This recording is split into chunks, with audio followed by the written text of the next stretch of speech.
Okay. So is this your second time to be in Japan? Exactly, yes. So what is your impression about the country? Well, today unfortunately I couldn't see much, but last time we were here, my expression is that everything is very clean and very actually high class comparing to other places where we've been before. And people are very polite. This is what I totally like. The people are totally polite and friendly and caring. And it's real, so I have the best impression. Oh, great. You're from originally Germany. Originally, now you yes. live in Switzerland? Most of the time, yeah. And what is the reason you moved to Switzerland? Because I'm so much on the road that I wanted to have a place where people don't know me and where I can be, you have a private time. Exactly. Privacy. Okay. So Lacrimosa's music is very mixed, lots of the very varied influence I heard. So what is the biggest musical background? Gothic rock, heavy metal, classical music? Actually, it's a three. When I listen to Gothic, I'm missing the hard guitars. I'm missing the power. When I listen to metal, I'm missing the emotions.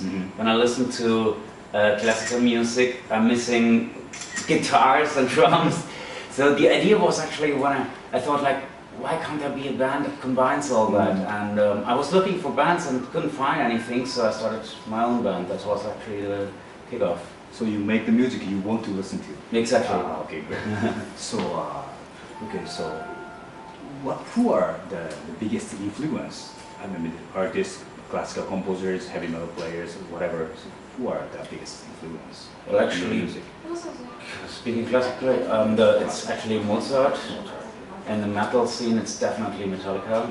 And in the Gothic scene, it's bands like Bauhaus and Joy Division. Those are my roots.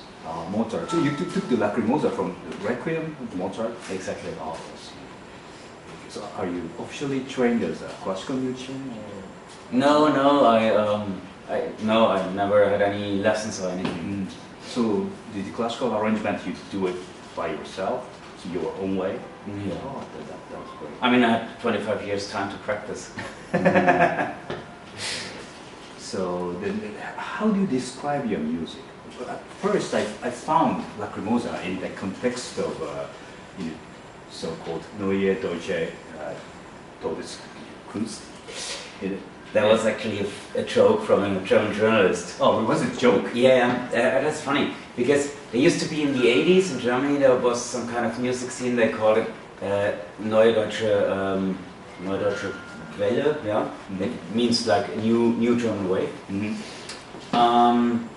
And the thing was that the artists were singing in German, which was very unusual before in Germany.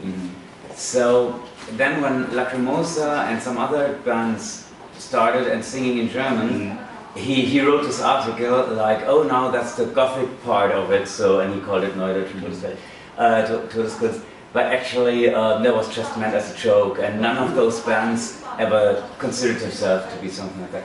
Now I would consider Lacrimosa to be well, actually it's an own music style, because we combine so much stuff. But when people ask me, what kind of music do you do, I mostly say rock music with classical influences. It's as simple as that. Yeah. So, so do you listen to a lot of heavy metal stuff besides Metallica?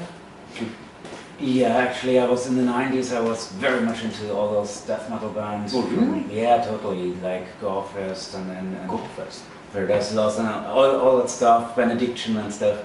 That was really like a big thing, and at the moment I'm listening to, I don't know if there's even a name for it, but like female grindcore bands. Like I love bands like Butcher Babies or In This Moment or Arch Enemy. This is actually what I'm listening at the moment.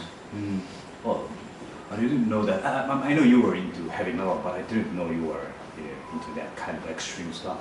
Yeah, I mean, it's definitely, it's got to be extreme. I mean, if I wouldn't be into always the deepest and the hardest and then Lacrimosa would be more a pop band, I think. So what I do myself is in my kind of way also very extreme. But it's of course different kind of music, but I don't like music that goes in there and out there. No, just the background music. Yeah. Okay. So I think the Lacrimosa is very popular in Europe. Besides Europe, you were very popular in Mexico and countries like China. Yeah, especially Mexico, Latin America. Anyway, that's actually we have the most fans. It's really interesting. Yeah. Is Gothic rock very huge in Latin America? No? I've never heard about that, but Lacrimosa seems to be very big and you charted on a. It's actually, you know, when we played the first concert in Mexico, I remember there were like girls in the audience wearing like metal shirts from, for example, Megadeth or Metallica, but having Gothic makeup. So they didn't know. They just thought, okay, that's something dark, and it looks like this. So that Gothic didn't exist that time there, and still there is no Gothic scene there. I think that the thing with Lacrimosa is. They like it so much because it's so emotional, and they are by heart so emotional. That's their culture, and a combination of that, I think that attracts them. What about China? Well, I didn't find out yet what attracts Chinese people so much about Lacrimosa, because maybe they are not raised to show their emotions. They are not raised to be that emotional, and when then a band comes to tell them, come on, it's okay, you can really get in touch with your inner life, your inner person, then it might be a door that opens, you know. They realize that there's something more than what other artists tell them. Okay, so do you see any difference between the audience in Europe and other countries like Mexico, China? Yeah. Like in Mexico or in Russia, actually, Russia, we have also a huge audience. There the people are, Lacrimosa is everything for them. Like, either they're fans and then their whole life is Lacrimosa, or they don't care. In Europe, it's more like, it's a cool band, but this is also cool and this is also cool. It's not so, they're not so 100% like devoting themselves 100% to it. And I feel like in China, for example, now, the last days, people actually are also more getting into it, like in Latin America or in Russia. It seems to get also more extreme. I mean, there were lots of people with like tattoos with Lacrimosa or Tilo Wolff or our logo and stuff. So they're really like, okay, now that's what I want. So they're very dedicated. Yeah. To the band. So you are a German. So being a German, does it affect your music, you think? Actually not. I mean, the only thing is that I speak or that I sing in German because that's my mother tongue, and the reason why I do this is I want to express myself the best way I can, and that's of course the easiest in your mother tongue. But otherwise there are no German influences actually in my music. Really? It's because, you know, in Germany, because classical music is a part of your life. That's what I heard, you know, compared to the people from the US, they don't know, anything about classical music. But if you live in Germany, you know, the Beethoven, Mozart, or whatever, it's just, you usually know their, famous, pieces. Okay, you're right. That's absolutely true. Those are things I don't even think about because it's so normal. It's so normal. Yeah. Funny. Okay, so could you name 3 all-time your favorite albums? The Black Album from Metallica,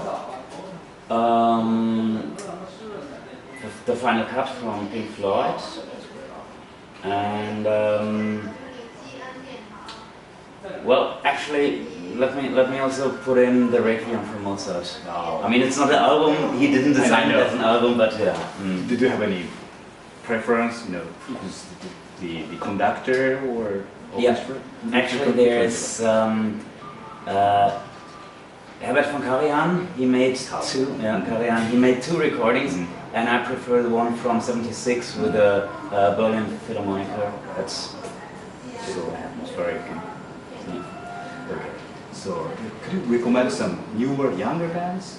Do you do like any? Younger bands. I mean, at the moment I'm listening. It's not a young band, but I'm listening much to Archive. But a real young band. The problem is, this is really, I'm listening a lot to music, but mostly to the music I kind of know already because there's so less time to find new music.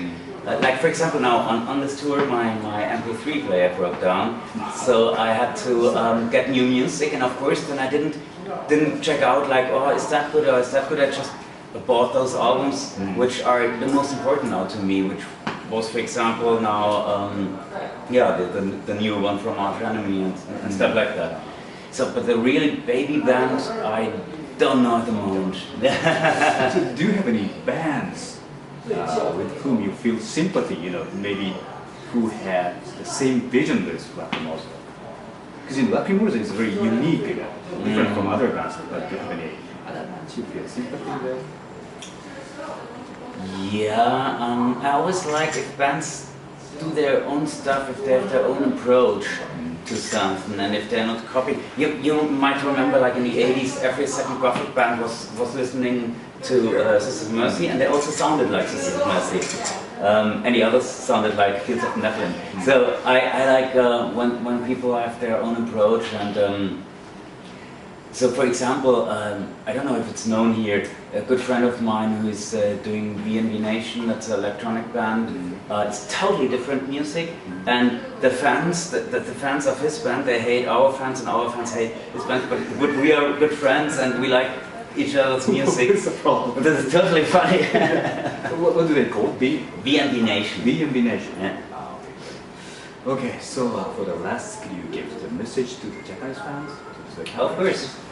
So we're totally happy to be back. As I said in the beginning of the interview, it's so sad that we didn't have much time now to, you know, walk around and then. But I hope it's not the last time that we come, and that's actually up to you, because if you guys listen to Lacrimosa and if you support us, we have the chance to come back. So thank you for your support until today, and hope to see you also in the future. Okay, thank you very much. Thank you.